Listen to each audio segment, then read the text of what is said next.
पाकिस्तान और श्रीलंका के दरमियान पहले टेस्ट मैच के पहले दिन पाकिस्तानी खिलाड़ियों ने श्रीलंका की आधी टीम 6 खिलाड़ियों को 242 रन पर आउट किया। सिर्फ यही नहीं बल्कि शहीन शाह अफरीदी ने 100 अपनी सेंचुरी मुकम्मल कर ली है विकेटों की। यहां पर आपको सबसे पहले इस मैच की हाईलाइट्स, शहीन शाह अफरीदी की विकेटें और उसके बाद आपको ये बताएंगे कि क्या पाकिस्तान ये मैच जीतेगा या हारेगा।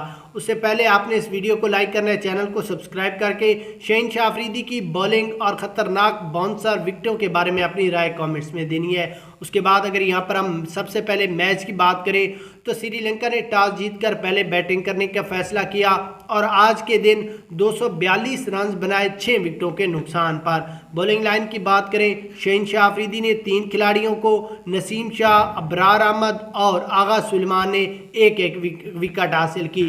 उसके बाद अगर आज के दिन की बात करें तो आज 3 बार मुसलसल बारिश हुई 3 वक्फों में और मैच को भी थोड़ी देर डिले किया गया मगर बाद में शुरू हो गया था। देखते हैं दूसरा दिन पाकिस्तान के लिए कैसा रहता है।